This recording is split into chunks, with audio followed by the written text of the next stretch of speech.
membanting tulang, mencari rezeki, tapi tak kaya-kaya pun.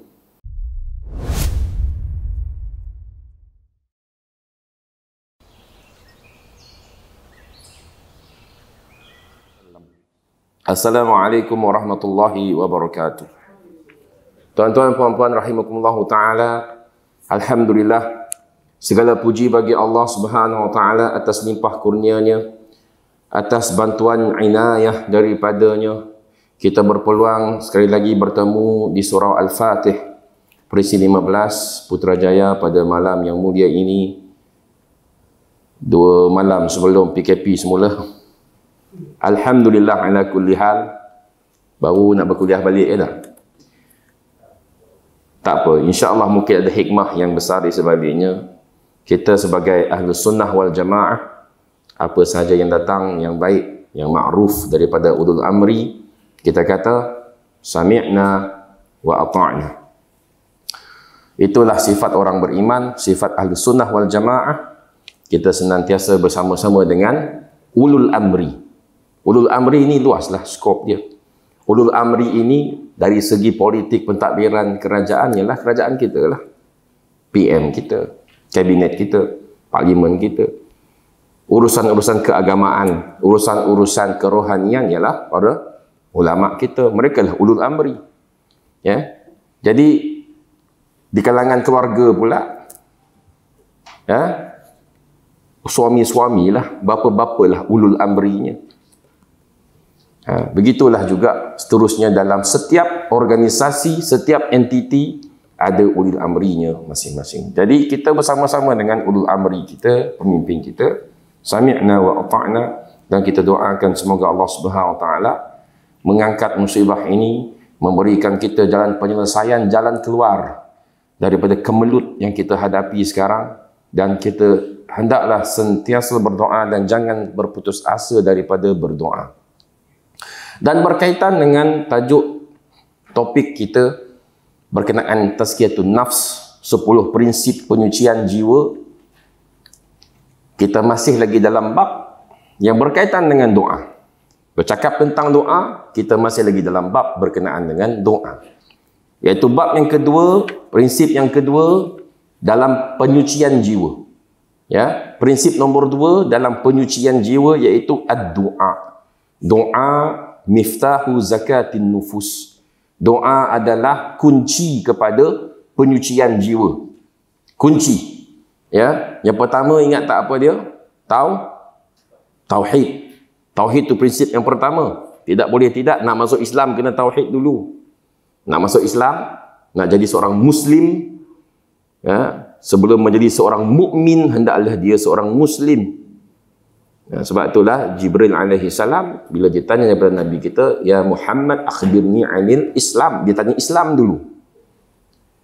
Akhbirni anil Islam. Jibril tanya tentang Islam dahulu. Nabi pun kata antashhadu al-islamu antashhadu an la ilaha illallah wa anna Muhammadan abduhu wa rasuluh atau kama qala. Nabi katakan Islam itu ialah yang pertama syahadati Allah ilaha illallah, bahawa engkau bersyahadah, engkau bersaksi bahawa tidak ada ilah yang berhak disembah kecuali Allah Subhanahu wa taala. Itu rukun Islam yang pertama. Kunci kepada segala perkara ialah tauhid. Kemudian barulah Jibril tanya pasal iman. Akhbirni anil iman. Kemudian barulah Jibril tanya tentang ihsan. Akhbirni anil ihsan. Jadi ulama menggunakan hadis Jibril ini sebagai pokok pangkal kepada ajaran ataupun asas Islam dan tingkatan Islam. Islam itu tingkatan pertamanya ialah Muslim.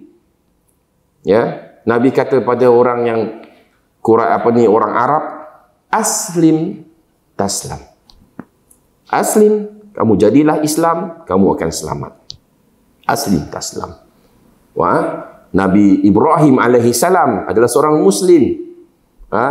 Wa qala lahu rabbuhu aslim, qala aslamtu li rabbil alamin. Berkatalah Rabbnya, Tuhannya kepada Ibrahim, Islamlah kamu, aslim. Jadilah seorang Islam. Maksudnya jadilah kamu seorang yang patuh tunduk kepada kehendak Tuhanmu, menyerah diri. Orang Arab Kalau dia kata submission, submit, hantar, hantar. Kita hantar sesuatu, kita submit laporan, kita hantar laporan, kita hantar apa ni, parcel delivery kan, kita hantar. Dalam istilah Arab dia panggil istilam. Istilam. Daripada perkataan yang sama dengan Islam, iaitu submit. Iaitu kita hantar diri kita kepada Allah Azza wa Jalla. Kita serah diri kita kepada Allah Subhanahu wa Ta'ala. Itu maksudnya hamba Allah. Itulah maksudnya hamba Allah. Jadi kunci kepada segala perkara adalah tauhid. Kemudian yang kedua ialah lepas tauhid kenalah ada doa. Seperti mana rukun Islam. Rukun yang kedua ialah syahadati alla ilaha illallah wa anna Muhammadar Rasulullah wa tuqimah as-salah. Wa tuqimah as-salah. Iaitu engkau mendirikan solat. As-salah. Apa makna solat? Dalam bahasa Arab apa itu solat? Sembahyang. Sembahyang kata kita, bahasa kita lah sembahyang. Walaupun macam-macam teori lah, ahli bahasa, ahli sejarah kata sembahyang ni asal usulnya sembah yang tu dewa ataupun sembahan orang Melayu zaman dulu kala. Kan? Agama zaman-zaman dulu. Dia kata agama Melayu kuno. Nama Tuhan yang disembah oleh orang Melayu zaman dulu adalah Yang. Jadi sembah Yang. Yang tu merujuk kepada Tuhan, entiti yang maha berkuasa. Allahu a'lam bisawab. Teori macam-macam teori. Ada kata sembah Yang tu sembah nenek moyang. Allahu a'lam bisawab. Kita tak tahulah, tapi dari segi bahasa secara istilah sembahyang difahami sembahyang lah. Kan? Tapi solat dalam bahasa Arab as-salah bermakna ad-du'a. Doa.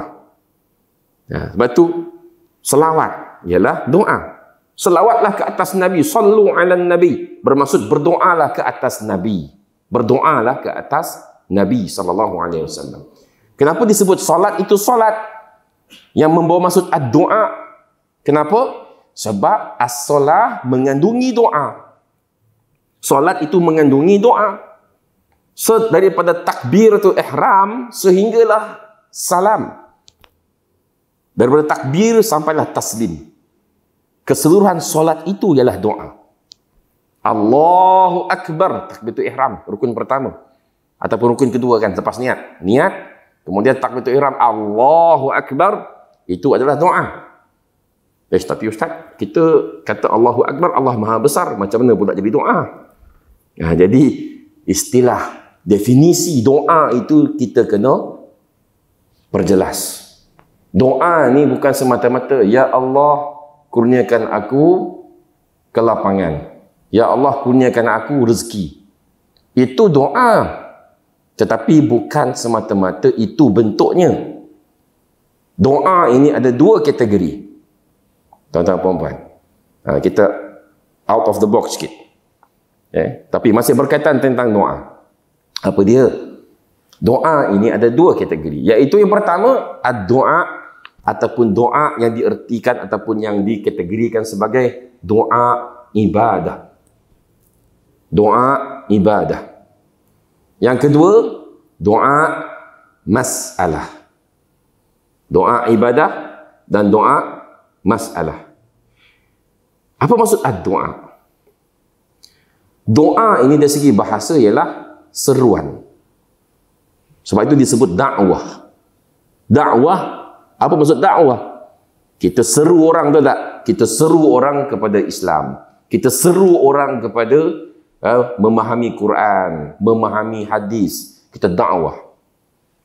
Wahai kaum kami, wahai kaumku, belajarlah agama, dakwah. Dakwah. Kita seru. Orang Arab kalau kata jemputan, kalau dah hantar tak jemputan, dia kata dia kata apa, ad-da'wah, dia kata dakwah. Aina ad-da'wah? Mana jemputan? Dakwah maksudnya jemputan, jemput. Ataupun dalam kata lain dalam bahasa Melayu kita seru, kita panggil. Da'a fulan rajulan. Si fulan memanggil lelaki tersebut. Da'a fulan maksudnya dia memanggil. Si fulan memanggil seseorang itu. Kenapa disebut doa? Sebab dalam doa kita memanggil siapa? Kita memanggil nama Allah SWT. Doa ibadah ialah doa yang kita baca ataupun yang kita ungkapkan bertujuan sebagai menghambakan diri kepada Allah. Contoh, saya sebut tadi tentang takbir. Allahu Akbar. Allah Maha Besar. Itu adalah sejenis doa. Ataupun biasa kita dengar ia adalah sejenis zikir. Betul tak? Zikir. Zikir, doa, ia sama dah tu, kategori dia. Tapi Allahu Akbar juga satu bentuk doa. Kenapa? Sebab kita seru nama Allah, Allah Maha Besar. Allahu Akbar. Tidak ada minta apa-apa. Hanya sekadar memuji Allah. Hanya sekadar memuja Allah. Hanya sekadar membesarkan Allah. Itulah maksudnya doa ibadah. Yakni kita sebagai hamba Allah, kita menzahirkan kehambaan kita pada Tuhan kita. Kita kata subhanallah, maha suci Allah. Kita kata la ilaha illallah, tidak ada Tuhan selain Allah. Kita puji Allah, kita sucikan Allah, kita mentauhidkan Allah dengan ucapan kita. Itulah disebut doa ibadah. Sebab itulah dalam solat kita baca tak Allahu Akbar, Sami Allahu liman hamidah, Rabbana lakal hamd, kan? Subhanallahi wa bihamdih, kan? Subhanallahil azim, ataupun subhanallahi wa bihamdih, subhana rabbil a'la wa bihamdih, ataupun subhana rabbil a'la, subhana rabbil azim wa bihamdih. Kita tak minta apa-apa, kita cuma sucikan Allah, betul tak? Betul tak? Tapi itu adalah doa, tuan-tuan. Itulah doa. Dalam solat, terutamanya rukuk dan sujud, tak boleh baca Quran. Nah, mungkin ada dah tahulah. Nah, ini bab fiqh. Ada tempat-tempat tertentu dalam solat yang kita tak boleh, bahkan diharamkan baca Quran. Iaitulah ketika rukuk dan sujud. Dalam sujud tak boleh baca Quran. Tapi dalam sujud digalakkan, disunatkan untuk membaca doa. Doa, perbanyakkan doa dalam sujud. Termasuklah subhanallah rabbil subhana rabbil a'la wa bihamdi, ataupun subhanakallahumma bihamdik asyhadu an la ilaha illa anta astaghfiruka, subhanakallahumma rabbana wa bihamdik Allahumma ighfirli. Okey, pun boleh juga. Subuhun quddus rabbul malaikati war ruh pun ada juga. Banyak lafaz. Bukan setakat subhana rabbil a'la saja. Tidak, ada banyak lagi lafaz daripada hadis. Apa yang kita boleh baca dalam sujud. Ya. Jadi doa ibadah. Kemudian yang kedua baru doa masalah. Doa masalah apa Ustaz? Bila ada masalah sahaja ke? Tak. Doa masalah dalam bahasa Arab bermaksud doa permintaan. Iaitu bila kita ada hajat dan kita minta sesuatu daripada Allah, itulah yang disebut sebagai doa masalah. Kategori doa masalah, iaitu doa permintaan. Ya Allah beri aku jodoh, Ya Allah beri aku rezeki, Ya Allah jadikan aku kaya, Ya Allah jadikan aku ni pemurah, jadikan aku ni bertakwa. Apa kita minta itulah disebut masalah. Jadi ada dua kategori doa. Jadi solat rukun kedua Islam, maka dalam penyucian jiwa juga doa adalah prinsip yang kedua. Okey, kita minta sebab apa? Jiwa kita ni, roh kita ni siapa punya? Soalannya. Siapa punya? Qulir ruh min amri rabbi. Katakan bahawa ruh itu adalah daripada urusan Tuhanku. Jiwa kita ni siapa punya? Inna lillahi wa inna ilaihi raji'un. Sesungguhnya kita ni lillah, milik Allah. Jadi kepada empunya jiwa kita inilah yang kita kena minta. Lepas kita tauhid pada Allah, kemudian yang kedua kita minta pada Allah untuk sucikan jiwa kita. Itu kunci penyucian jiwa. Kita minta Allah sucikan jiwa kita. Dan tidak ada sesiapa pun yang menyucikan manusia kecuali Allah Subhanahu wa ta'ala. Kita tidak boleh mensucikan siapa-siapa kecuali Allah Ta'ala sucikan dia. Faham maksud saya? Oi, tu Ustaz Sufri tu bersih daripada dosa. Oi, tiada lah. Tak ada. Semua manusia berdosa. Ini maksum. Tak ada. hanya golongan Nabi, Rasul yang Allah pilih, yang maksum, yang dibersihkan daripada dosa.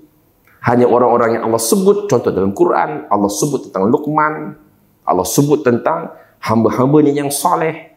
Itulah manusia yang Allah Ta'ala sucikan. Dan kemudian daripada itu, kita tak tahu siapakah di kalangan hamba-hamba Allah kita, di hadapan kita, di skrin kita ini yang Allah Ta'ala sucikan. Kita tak tahu.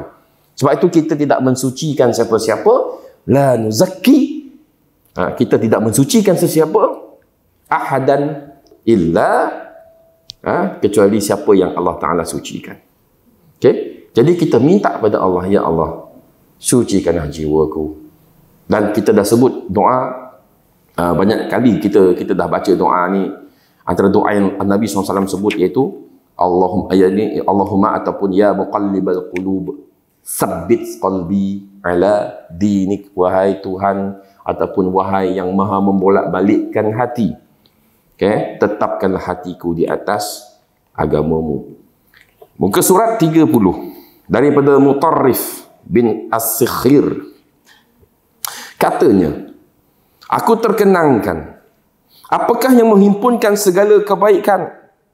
Lalu aku dapati kebaikan itu sangat banyak, seperti puasa dan salat. Kemudian aku dapati kebaikan itu berada di atas tangan Allah, yakni engkau tidak mampu untuk mencapainya. Dan engkau tidak mampu untuk mendapatkan apa yang berada di dalam tangan Allah, melainkan engkau perlu meminta kepadanya. Lalu dia akan pergi kepadamu, lalu dia akan berikan kepadamu. Maka kesimpulannya, perkara yang menghimpunkan segala kebaikan adalah doa. Sebab segala kebaikan di tangan Allah. Segala kebaikan datang daripada Allah. Jadi kalau kita nak kebaikan dalam diri kita, kita nak kebaikan dalam kehidupan kita, siapa kita minta? Allah. Kalau kita nak COVID-19 ni hilang daripada muka bumi, siapa kita minta? Allah. Jangan lupa. Jangan lupa benda ni. Sebahagian orang dia lupa kuasa doa. Sebahagian orang dia lupa bahawa yang menurunkan penyakit dan yang menyembuhkannya ialah Allah Azza wa Jalla. Saya pernah sebut sebelum ni, ma anzalallahu da'an illa anzalallahu shifaan. Tidak Allah Ta'ala turunkan sesuatu penyakit kecuali dia turunkan dengannya penawarnya. Percayalah, cukuplah. Trust, percaya, yakin, confident dengan janji Allah. Allah pasti akan turunkan ubatnya. Tetapi kita kena minta. Sama macam rezeki lah. Kita percaya Allah beri kita rezeki. Kita kerja, kita keluar bekerja. Tapi kadang-kadang kita lupa nak minta. Kita lupa nak minta. Kita berniaga, kita keluar berniaga. Tapi kadang kita lupa nak minta kepada si pemberi rezeki. Kadang-kadang kita ingat kita punya usaha yang jadikan kita ni kaya. Ataupun kita ingat kita punya titik peluh yang membuahkan hasil. Tapi berapa ramai tuan-tuan perempuan, orang yang hidupnya sebelum subuh dah bangkit, ya, selepas maghrib baru balik ke rumah, membanting tulang mencari rezeki, tapi tak kaya-kaya pun. Tak kaya pun. Kalau orang kata, oh kaya ni kau kena berusaha keras, ya ke? Ada orang tak usaha keras, dia bisnes online je, duduk rumah, kaya-kaya. Pakcik-makcik dekat sawah bendang tu punya lah, sebelum subuh dah keluar lagi, kan? Membanting tulang, keluar keringat, tulang 4 kerat, menoreh getah setiap hari, berapa tahun, 30 tahun, 40 tahun, sampai meninggal. Tak kaya? So kalau usaha semata-mata mendatangkan rezeki, maka orang ini, orang yang seperti para penoreh getah, para pesawah, para petani, para peladang yang Masya Allah, para nelayan yang Masya Allah meredah ombak, ya, merisikokan nyawa mereka mencari rezeki di lautan. Mereka ini lebih layak kaya. Tapi kenapa mereka tak kaya? Sebab apa? Rezeki bukan diukur berdasarkan usaha semata-mata. Tetapi usaha manusia ini hanya sebagai asbab. Asbab. Usaha ni sebagai asbab. Ada orang, tuan-tuan puan-puan, dia punya usaha sikit je. Dia cuma buat bagi idea saja. Dia buat proposal, dia buat kertas kerja, dia present, lepas tu dapat geran 1 juta. Kaya lah dapat geran. Bukan loan, geran. Buat bisnes. Perlu nulis kertas, perlu pergi ke laut, tak. Ini semua adalah rezeki. Kita percaya Allah Ar-Razzaq, maka dialah yang kita minta.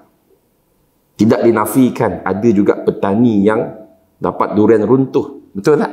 Ada juga. Tiba-tiba, ada government nak buat highway baru.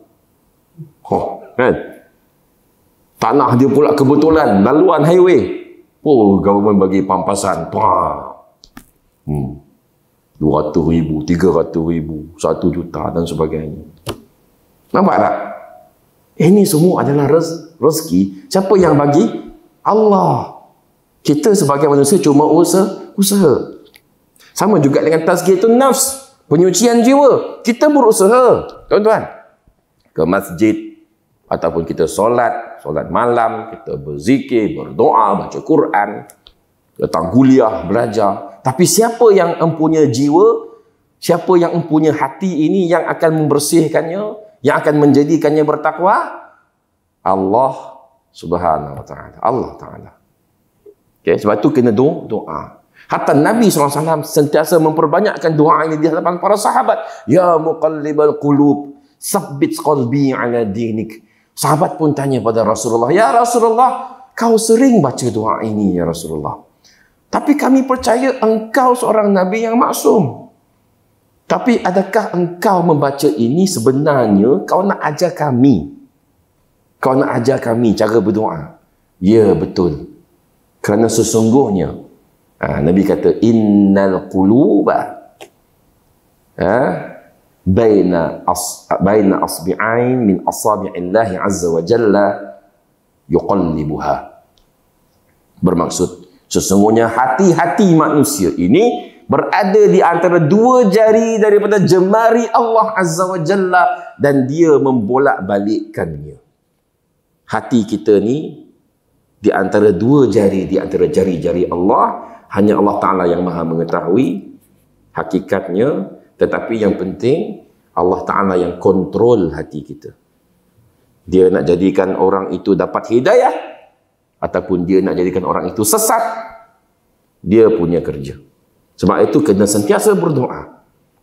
Ya muqallibal qulub, sabbit qalbi ala dinik. Dalam bab tazkiyah sahih daripada Nabi SAW, bahawa baginda bersabda dalam doanya, ya Allah, berikanlah kepada jiwaku ketakwaannya, ataupun dalam bahasa Arabnya, Allahumma ati nafsi taqwaha wa zakkiha anta khairun man zakkaha anta waliyuha wa maulaha. Sekali lagi, Allahumma ati nafsi taqwaha wa zakkiha anta khairu man zakkaha anta waliyuha wa maulaha. Yang bermaksud, ya Allah, berikanlah kepada jiwaku ketakwaannya, sucikanlah jiwaku, engkaulah sebaik-baik yang menyucikannya, engkaulah pemimpinnya dan pelindungnya. Ini doa Nabi baca, doa yang Nabi ajarkan pada kita. Nabi minta, berikanlah kepada jiwaku ketakwaannya. Allahu Akbar. Nak takwa ni tuan-tuan punya payah. Memang payah. Sebut senanglah takwa. Takwa, bertakwalah. Sebut senang. Tapi apakah hakikat ketakwaan itu?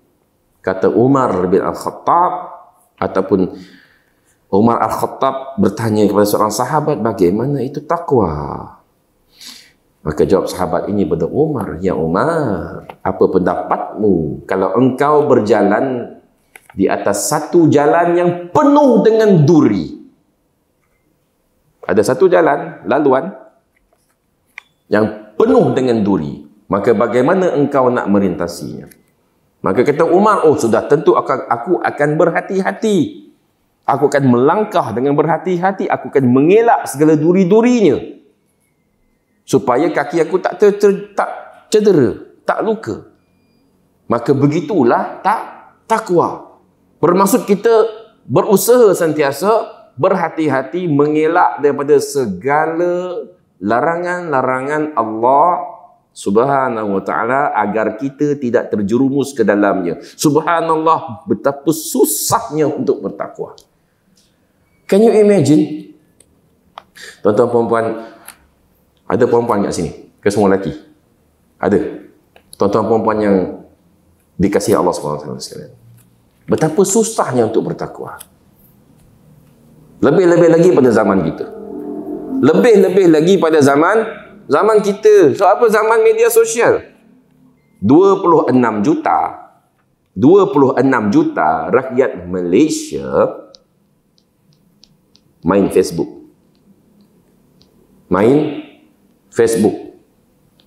Okay? So boleh kata hampir semua lah.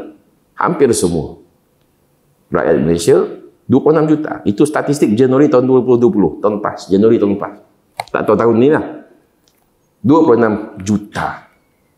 Bermaksud hampir semua orang khasnya di Malaysia ini di atas platform Facebook. Pengguna Facebook. Dan sebilangan daripada mereka itu di Instagram. You tell me. Tuan-tuan perempuan bagi tahu saya. Gambar-gambar kat Instagram tu senonoh belaka ke? Gambar-gambar, video-video di Facebook tu, di YouTube, senonoh belaka? Tak. Bercampur-campur. Scroll. Kuliah Ustaz Abu Humaid. Bawah tu pula TikTok. Scroll lagi. Nak tengok Abu Humaid ke nak tengok TikTok? Tengok TikTok je lah. Nampak tak? Godaan tuan-tuan. Godaan dunia. Lebih-lebih lagi zaman kita dengan TV. Sekarang TV tak laku lagi dah. Hatta bila kita fikir balik, sebenarnya television di rumah itu lebih ringan mudaratnya. Sebab apa? TV kita tengok kat mana? Kat rumah tak nak? Pergi office boleh bawa TV tak? Pergi office boleh bawa TV? Tak boleh. Tapi kalau handphone, smartphone, ke mana-mana ikut kita. Betul? Ke mana-mana ikut kita. Ke pejabat kita bawa handphone kita. Betul? Balik kampung. Keluar berjoging. Keluar cycling. Kita bawa handphone kita sentiasa. Masuk tandas, keluar tandas, pergi shopping mall, pergi kedai. Fitnah itu kita bawa sentiasa bersama kita. Dalam poket kita. Betul tak? Maka mana lebih ringan mudaratnya? Handphone ke TV zaman sekarang ni? Handphone. TV dah tak laku. Tuan-tuan, stesen TV, tak maaf cakap lah. Saya pergi ke stesen TV. Dalam tahun lepas 2019. 2019 kita banyak keluar kat TV. Pergi, saya tak nak sebut nama lah kan. Masuk stesen TV ni. Ya Allah, dia punya sengkit. Dia punya studio.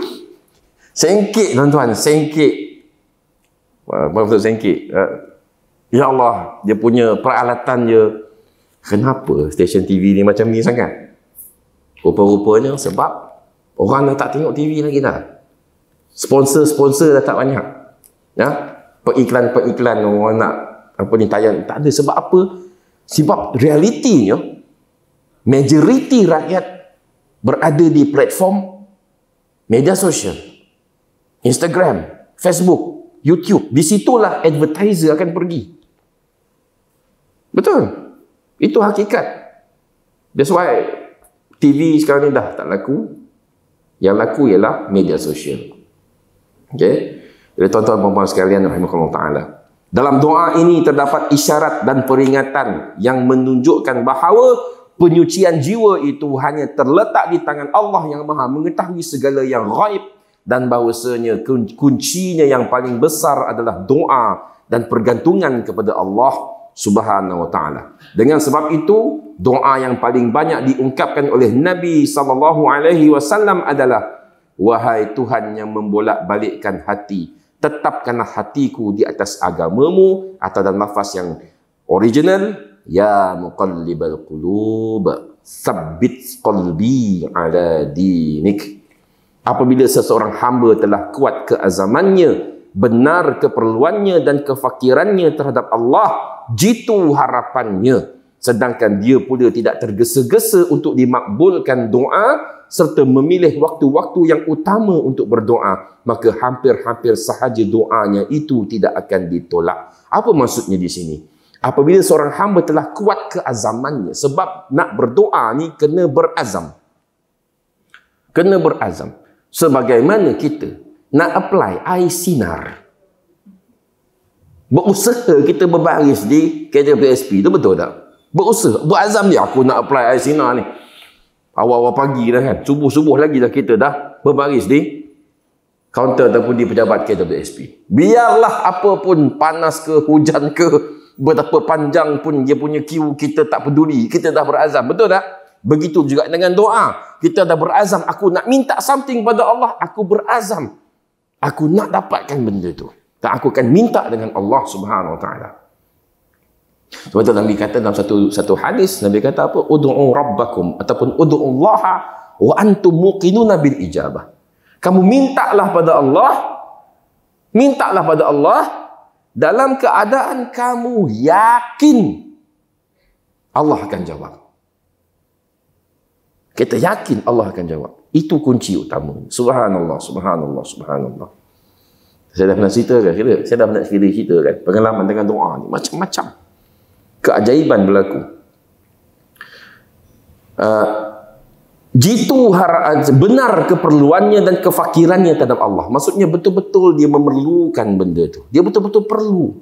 Dan dia fakir. Apa maksud fakir? Fakir maksudnya meminta. Kita berhajat meminta kepada Allah. Fakir. Disebut fakir, miskin sebab apa? Dia meminta. Dia bukan setakat miskin. Ada beza antara masakin dan fuqara. Miskin dengan fakir sama tapi tak serupa. Sudah semestinya yang fakir itu miskin, tetapi belum tentu miskin itu fakir. Faham maksud saya? Ada orang miskin tapi dia tak minta. Dia sabar. Dia tahan diri dia, tak nak. Macam ada susah sekalipun, aku takkan minta ke orang. Nampak? Tapi fakir, dia dah tak boleh tahan. Bang, dah 1 bulan saya tak ada rumah bang. Duduk tepi jalan je bang. Tolonglah. Ni dah tahap fakir. Dia dah mula bersuara, dia minta. Itulah tahap kita dengan Allah Subhanahu Wa Taala. Kita kena jadi fakir. Kita kena jadi fakir. Itulah doa Nabi Musa alaihi salam. Dia kata kepada Allah Subhanahu Wa Taala, ya Allah, apapun kebaikan yang kau berikan kepada aku tetap fakir. Aku tetap fakir. Aku tetap berharap pada engkau. Aku tetap meminta pada engkau. Kita dengan Allah SWT ini sentiasa fakir. Kita takkan pernah rasa cukup. Maksudnya kita takkan rasa yang kita dah cukup daripada Allah. Tapi kita akan rasa kita senantiasa memerlukan Allah. Siapa-siapa rasa dia tak perlu Allah lagi, na'udzubillah min zalik, kena cek balik hati dia. Betul ke tidak hati dia? Adakah hati dia di atas landasan yang betul? Kalau dia kata, tak payahlah minta dengan Allah, usaha sendiri je lah. Ada ke orang macam tu? Kalau ada, na'udzubillah. Okay? Apabila, kemudian seterusnya, jitu harapannya sedangkan dia pula tidak tergesa-gesa untuk dimakbulkan. Makna? Apa maksud tidak tergesa-gesa dimakbulkan? Iaitu jangan kita putus asa. Kita kata, banyak kali dah doa. Ustaz, saya dah banyak kali doa dah Ustaz. Tapi tak dapat juga. Nah, ini adalah orang yang tergesa-gesa. Okay? Ciri-ciri orang tergesa-gesa dah berdoa ialah dia kata, aku sudah minta tapi tidak dikabulkan. Ini adalah sifat yang mana Allah Ta'ala tidak akan kabulkan doa dia. Sebab dia tidak sabar. Dia putus asa. Dia putus asa daripada berdoa. Saya kata tuan-tuan perempuan, jangan putus asa berdoa. Ada orang tanya, Ustaz, anak saya nakal Ustaz. Boleh tak Ustaz baca? Ustaz bacalah air penawar. Kalau air ni saya boleh pengaruhi minda orang, tuan-tuan. Saya dah kaya dah. Saya dah kaya dah. Awak nak ubah siapa-siapa yang awak nak ubah? Siapa? Isteri awak? Anak awak? Okey, saya jampi sekarang. Ubah. Tidak semudah itu. Saya selalu kata kepada orang-orang yang berhajat, akak, doalah untuk anak akak. Doa seorang ibu itu tidak ada hijab. Ustaz, saya dah doa Ustaz, tapi masih juga degil. Jangan berhenti berdoa. Doa aja. Doa aja. Sampai Allah kabulkan. Dan yakin Allah akan kabulkan. Masalah kita ni, kita tak yakin dengan Tuhan. Itu masalah kita. Tak yakin. Kita kata, saya dah ada dah. Apa kalau orang kena rasuk, histeria, baca je lah ayat kursi. Baca 3 kul, baca je ulang-ulang kali. Kan? Itu je pun. Panggil saya pun itu je yang saya baca. Tapi dia tetap juga, Ustaz, saya nak Ustaz juga Ustaz. Saya dah baca tu Ustaz. Tak boleh jalan Ustaz. Kenapa? Sebab pergantungan dia bukan pada Allah. Kebergantungan dia pada saya. That's the problem. That's the problem. Kita harap pada Ustaz, kita tak harap pada Allah. Kenapa? Sebab kita tidak yakin Allah Ta'ala maha mendengar. Kita tidak yakin Allah maha mengabulkan permohonan hamba-Nya. Udu'uni astajib lakum. Kita doa. Imam doa kita malam. Setiap kali solat. Udu'uni astajib lakum. Tapi kita tak faham. Minta je pada Allah, Allah akan jawab. Seriously. Wallahi tuan-tuan perempuan. Kita cuba tanamkan keyakinan bahawa Allah Ta'ala akan menjawab doa kita. Okay? Dan memilih waktu-waktu yang utama untuk berdoa. Apa maksudnya waktu-waktu yang utama? Dalam sujud. Saya kata tadi, dalam sujud. Ketika solat. Especially solat sunat lah. Especially solat sunat. Dan tidak semestinya sujud terakhir. Tidak semestinya sujud terakhir. Ada orang dia lamakan sujud terakhir dia kan. Dia kata saya berdoa. Tak, jangan khususkan sujud terakhir. Kalau nak berdoa, doakan setiap sujud. Setiap sujud. Dan solat sunat khasnya. Sebab solat waktu kita, fardu kita tak sempat. Ikut imam. Kemudian apa lagi? Waktu yang utama dalam berdoa itu ialah apa? Ketika 1/3 malam terakhir. 1/3 malam terakhir. Waktu yang mustajab doa. Waktu hujan turun, ni musim tengkujuh, musim hujan. Waktu hujan turun, tengok hujan dah turun dah. Doa lah. Itulah waktu mustajab doa. Antara azan dan iqamah. Hari Jumaat ketika khatib di atas mimbar. Apa lagi? Doa ketika berbuka puasa. Ataupun doa ketika berpuasa. Doa orang berpuasa ni dia mustajab. Apa lagi? Malam Lailatul Qadar. Dan banyak lagi lah. Waktu-waktu yang utama, yang mustajab doa dan kita kena tahu timing yang betul untuk berdoa.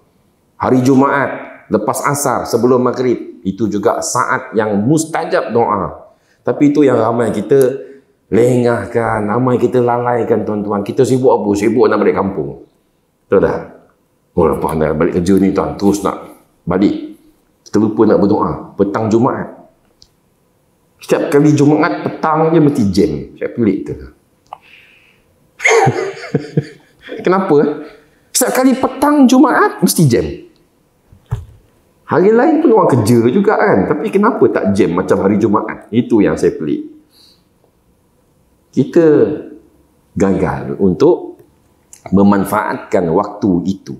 Waktu yang mana Allah Ta'ala tidak akan tolak doa. Iaitu pada petang Jumaat.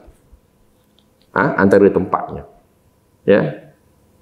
Doa apa lagi? Doa ibu, bapa kepada anak. Tidak ada hijab. Tak ada hijab.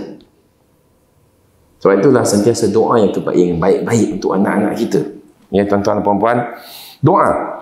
Maka hampir-hampir sahaja doanya itu tidak akan ditolak. Subhanallah. Perkara yang paling utama membantu dirimu untuk terus berdoa. Apa dia? pengetahuanmu bahawa penyucian jiwamu itu berada di tangan Allah Azza wa Jalla. Allah Subhanahu wa taala sahajalah yang menyucikan sesiapa yang dia kehendaki. Segala urusan itu hanyalah milik Allah dan tertakluk di bawah kehendaknya, sebagaimana firman Allah Subhanahu wa taala. Allah kata apa? Balillahu yuzakki man yasha. Balillahu yuzakki man yasha. Bahkan Allah taala itulah yang berhak membersihkan, yakni memuji sesiapa yang dikehendakinya menurut aturan syariatnya.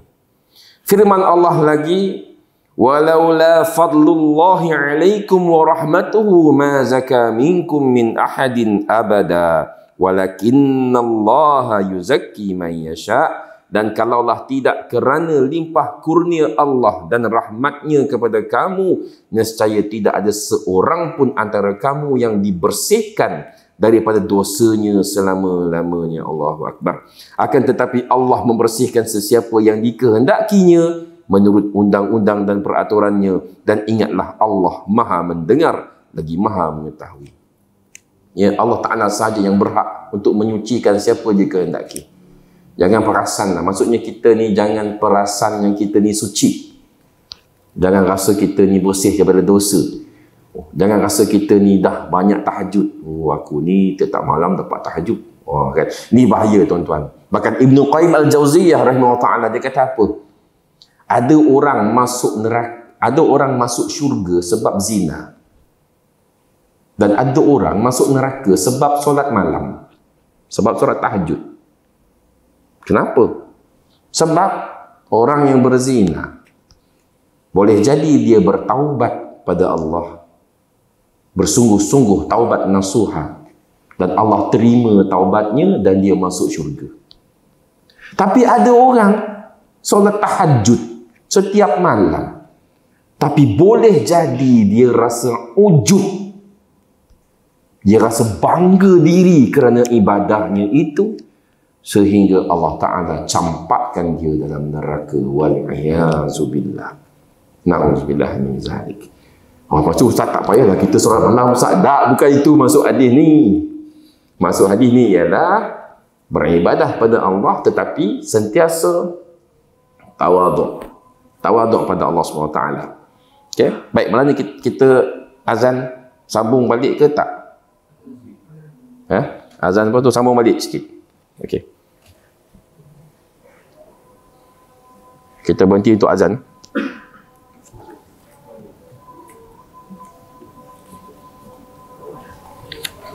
Tok masuk tak? Betul?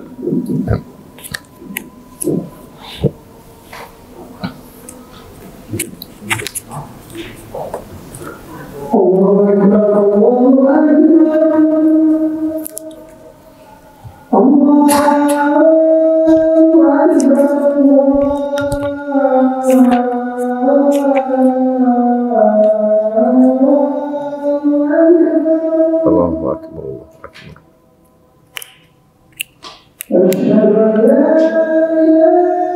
Bismillah.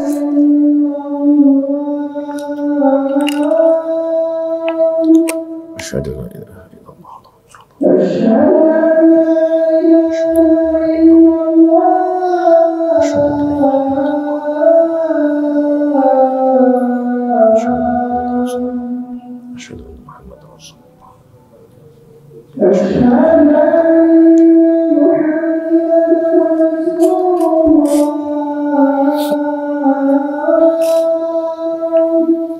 Asyhadu anna Muhammadar Rasulullah. Asyhadu anna Muhammadar Rasulullah.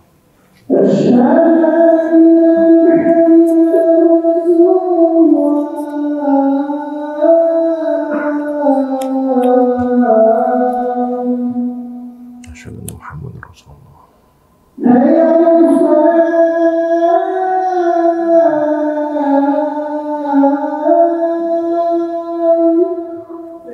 La hawla wa la quwwata illa billah.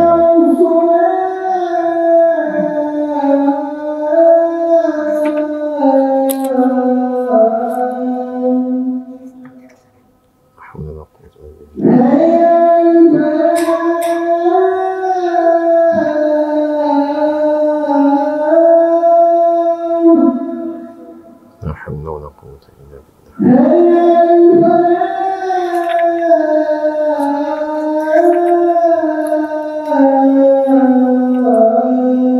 La haula wala quwwata illa billah.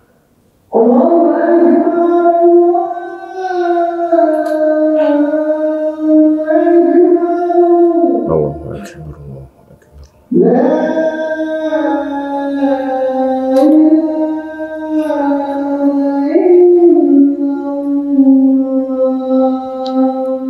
لا إله إلا الله. اللهم صل على محمد وأزواجه وذريته كما صليت على إبراهيم وعلى آل محمد وأزواجه وذريته كما باركت على إبراهيم إنك حميد مجيد. اللهم رب هذه الدعوة التامة والصلاة القائمة آت محمد الوسيلة والفضيلة وابعثه مقاما محمودا الذي وعدته. بسم الله الرحمن الرحيم. الحمد لله رب العالمين والصلاة والسلام على نبينا محمد وعلى آله وصحبه أجمعين وبعد. Kita sambung sedikit setelah kita solat Isya.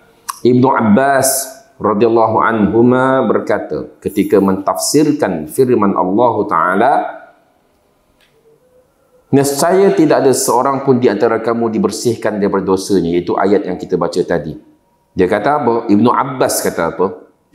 Tiada seorang pun dalam kalangan makhluk yang memperoleh petunjuk dalam sesuatu urusan kebaikan yang akan memberikan manfaat kepada dirinya sendiri maupun mencegah dan menolak sesuatu keburukan sekalipun dengan kemampuan dirinya sendiri. Semuanya dengan izin Allah, kehendak Allah Subhanahu wa Ta'ala. Maksudnya semua kebaikan tersebut adalah semata-mata kerana kurniaan Allah. Segala benda baik yang kita dapat semua kurniaan Allah, bukan daripada diri kita sendiri. Ilmu yang kita ada, kurniaan Allah, pinjaman Allah. Okay? Allah Ta'ala bagi. Ada orang, contoh, sebagai contohlah, ketika dia bertugas, berkhidmat, contohlah, sebagai pegawai polis, kan? Dia ingat semua kanun, dia ingat semua kod-kod undang-undang, semua dalam kepala dia, kan? Lepas umur 55 bersara, lepas bersara dia tak ingat lagi dah. Betul tak? Ramai dia jumpa orang macam tu. Sama juga khatal di kalangan ustaz-ustaz pun sama, tok syekh pun sama juga. Bukan semua benda dia ingat, ada benda yang dia tak ingat. Semuanya adalah pinjaman Allah. Semua ilmu itu adalah pinjaman Allah Subhanahu Wa Taala. Ada orang yang dahulunya dia pandai, dia bijak pandai, kemudian Allah tarik sedikit demi sedikit kepandaiannya, jadi nyanyi, dan sebagainya. Banyak. Hatta di kalangan perawi hadis. Hatta di kalangan perawi hadis pun ada. Sebab tu kita akan jumpa contohnya dalam kitab-kitab hadis, jarah wa ta'dil, ataupun kisah kitab-kitab kritikan hadis. Kadang-kadang kita akan jumpa perkataan macam ni. Contohnya, si fulan jika hadisnya diriwayatkan selepas kitabnya terbakar, maka hadisnya adalah dhaif. Ada. Maksudnya sebelum kitab dia terbakar, rumah dia terbakar, kitab dia terbakar sekali. Sebelum tu boleh pakai. Hadis-hadis yang sebelum tu boleh pakai. Hadis-hadis selepas tu tak boleh pakai. Gitulah. Jadi semua ilmu adalah daripada Allah SWT. Kekayaan, kebaikan, takwa, amal soleh, ini semua kurniaan Allah Ta'ala ni. Kita di sini semua kurniaan Allah Ta'ala. Ini min fadli Rabbina. Kita berkumpul sini malam ni, kita solat berjemaah sebagainya, kita hadir kuliah, ini semua daripada kurniaan Allah SWT. Ini semua dengan izin Allah, ini semua dengan bantuan Allah. Kata Al-Bara, semoga Allah Ta'ala meredai beliau pada perang Ahzab. Rasulullah SAW menggali tanah bersama kami sehingga tanah itu menenggelamkan perut baginda yang putih. Baginda bersabda, wallahi laulallahu mahtadaina wala tasaddaqna wala sallaina. Demi Allah, kalaulah tidak kerana Allah, kita tidak akan mendapat hidayah petunjuk. Kita juga tidak mampu bersedekah dan solat. Jadi insaf, kita semua ni mampu beribadah, mampu solat, mampu sedekah, mampu buat apa kebaikan dengan kurniaan Allah, dengan izin Allah. Maka hidayah, iman dan kebaikan semuanya itu daripada tangan Allah sahaja. Sebab itu tuan-tuan, hikmah, ibrah. Jadi kita baru lepas azan. Bila muazzin kata apa? Hayya 'alas salah. Marilah kita sembahyang. Kita jawab apa? Kita jawab apa? La haula wala quwwata illa billah. Kita jawab, marilah kita solat. Kita jawab, tidak ada daya upaya kecuali dengan izin Allah. Kenapa? Sebab nak solat pun dengan kudrat yang Allah Ta'ala beri. Ya, hayya 'alal falah, marilah kita menuju kejayaan. Maksudnya marilah kita berjaya di akhirat. Kita pun jawab benda yang sama, tidak ada daya upaya kecuali dengan izin Allah Subhanahu Wa Taala. Okey. Rasulullah SAW menanamkan prinsip ini dalam jiwa para sahabat, semoga Allah meridai mereka semua, dan senantiasa menegaskannya. Nabi SAW memulakan khutbahnya dengan ucapan, "May yahdihillahu fala mudhillalah." Maksudnya barang siapa yang Allah Ta'ala berikan petunjuk, maka tidak ada sesiapa yang menyesatkannya. Wa may yudlil fala hadiyalah. Dan barang siapa yang Allah sesatkan, tidak ada sesiapa yang boleh beri petunjuk. Prinsip ini merupakan pintu gerbang teragung untuk meraih penyucian jiwa. Sesiapa yang sedar bahawa kebaikan jiwa, penyucian dan istiqamahnya itu hanya semata-mata di tangan Allah, dia akan bergantung kepadanya, mengharapkan pintunya dalam keadaan merintih kepadanya dengan berdoa serta penuh pengharapan untuk mendapatkan daripada Allah penyucian jiwanya, keselamatan dan kejayaan di dunia dan di akhirat. Allahu a'lam bissawab. Selesai prinsip yang kedua, dan insya-Allah selepas PKP nanti kita akan sambung prinsip yang ketiga. Al-Quranul Karim adalah sumber penyucian jiwa. Jadi kesimpulannya tuan-tuan dan puan-puan, senantiasalah kita berdoa, minta kepada Allah, semoga Allah sucikan jiwa kita, semoga Allah bersihkan hati-hati kita, semoga Allah tetapkan kita di atas agamanya, dan senantiasa taat dan takwa kepada Allah. Itu benda yang sangat-sangat penting, yang sangat-sangat mustahak dalam kehidupan kita. Kita semua nak husnul khatimah, betul tak? Semua nak husnul khatimah. Kita nak mati sebagai Islam. Kita nak mati dalam cara yang terbaik, keadaan yang terbaik, iaitu dalam keadaan kita Muslim lagi beriman dan yakin pada Allah Subhanahu Wa Taala. Jadi kita tak nak kena doa, kena minta. Subhanallah. Allahumma rzuqna husnul khatimah. Ya Allah, ya Tuhan kami, kurniakanlah kami husnul khatimah. Ya Allah, ya Tuhan kami, kurniakanlah kami ketakwaan. Allahumma ati anfusana bitaqwaha. Ya Allah, ya Tuhan kami, berikanlah jiwa-jiwa kami ketakwaannya. Ya Allah, ya Tuhan kami, ya muqallibal qulub, tsabbit qulubana ala dinik. Wahai yang membolak-balikkan hati, tetapkanlah hati-hati kami di atas agamamu. Ya musarrifal qulub, sarrif qulubana ala ta'atik. Wahai yang mengubah hati-hati, tetapkanlah hati-hati kami di atas ketaatan kepadamu. Rabbana la tuzigh qulubana ba'da idh hadaitana wa hab lana min ladunka rahmah innaka antal wahhab. Wahai Tuhan kami, jangan engkau pesongkan hati kami setelah engkau berikan kami hidayah.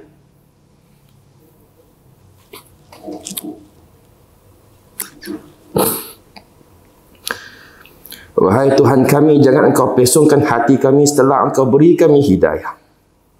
Dan kurniakanlah kami, ya Allah, daripada kurniaan-Mu, kerana engkau lah yang maha memberikan kurniaan yang besar. Rabbana atina fid dunya hasanah wa fil akhirati hasanah wa qina azaban nar. Wahai Tuhan kami, rahmatilah kami, ya Allah, kurniakanlah kami dan negara kami keselamatan. Selamatkanlah kami daripada wabak yang berbahaya. Turunkanlah, ya Allah, penyembuhan-Mu. Allahumma azhibil ba's rabban nas. Ishfi anta syafi.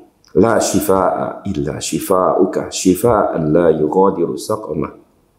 Ya Allah, hilangkanlah kepayahan ini, sembuhkanlah, Engkaulah yang maha menyembuhkan.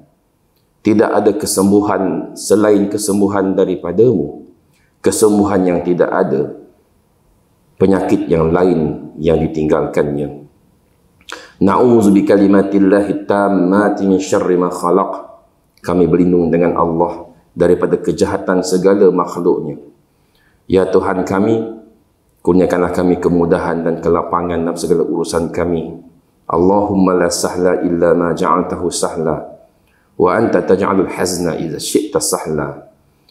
Rabbana taqabbal minna innaka antas samiul alim wa tub 'alaina innaka antat tawwabur rahim. Subhana rabbika rabbil izzati amma yasifun wa salamun 'alal mursalin walhamdulillahi rabbil alamin. Kita tutup dengan tasbih kafarah. Subhanakallahumma wa bihamdik asyhadu an la ilaha illa anta wa astaghfiruka wa atubu ilaik. Wabillahi taufiq. Wassalamualaikum warahmatullahi wabarakatuh.